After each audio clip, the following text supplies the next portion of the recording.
Dans cette vidéo, je vais vous montrer comment faire des calculs de vitesse de réaction pour les réactifs et pour les produits.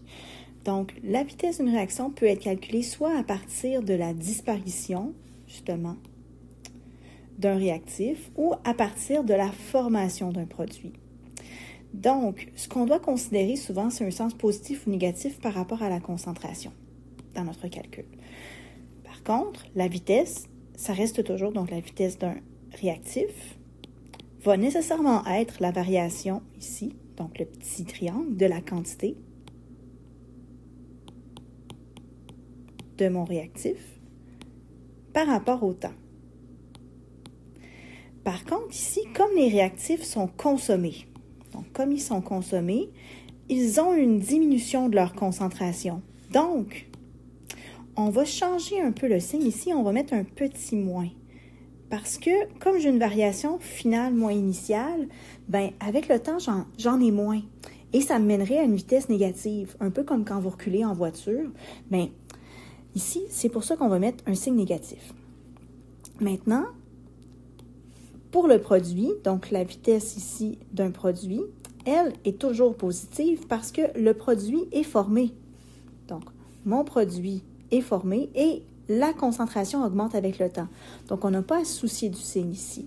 Maintenant, pour les produits, c'est la même chose. C'est la variation de la quantité de mon produit par rapport à la quantité de temps. Maintenant, les unités que je vais utiliser pour la quantité et pour le temps vont dépendre justement de la substance d'intérêt. Je vous rappelle ici, puis on va le mettre une autre couleur, mettons-le en jaune, que par convention, la vitesse d'une réaction chimique est toujours positive. Donc, c'est pour ça ici qu'on a mis un petit signe négatif devant le calcul pour la vitesse d'un réactif pour que la vitesse reste positive. Nous allons faire ensemble l'exercice 4.4 dans lequel on a du peroxyde d'hydrogène, donc H2O2, qui se décompose en H2O puis en O2, un peu comme une bouteille de peroxyde brune que vous avez à la maison. Donc, si elle n'était pas brune, ça se décomposerait plus rapidement. Maintenant, lors de la décomposition de la température de la pièce, on recueille une certaine masse de O2, donc 3,12 grammes de O2, en 2 minutes 56 secondes. Donc, je vous demande la vitesse de réaction, la formation de O2, dans les unités qui sont données. Donc, si on commence par A en grammes par minute, donc, en grammes par minute, ce que je veux, c'est V de O2. Donc, je sais que j'ai au final recueilli 3,12 grammes. Maintenant, initialement, comme c'est un produit, j'en avais pas au début. Donc, moins 0 grammes. Ensuite, si on regarde le temps, là, c'est étrange parce que j'ai deux unités. J'ai minutes ici et j'ai secondes.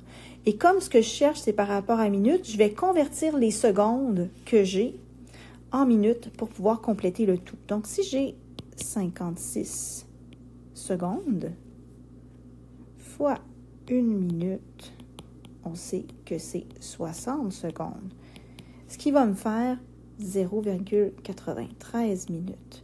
Comme j'en avais déjà deux, j'additionne 2, ce qui me fait un total de 2,93 minutes.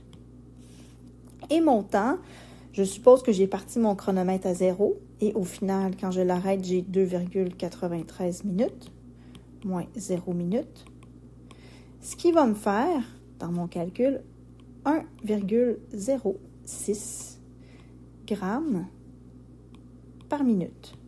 Donc, voilà pour le A. Maintenant, je cherche encore une vitesse, mais avec d'autres unités, mol par seconde. Pour faire ce calcul-là, vous pouvez soit repartir avec les données de départ, qui sont ici, ou vous pouvez utiliser la réponse précédente pour le trouver. Il y a plusieurs moyens qui sont bons. Supposons que je repars avec la valeur que j'ai obtenue en A. Donc, ça va me donner 1,06, j'avais ça en grammes par minute.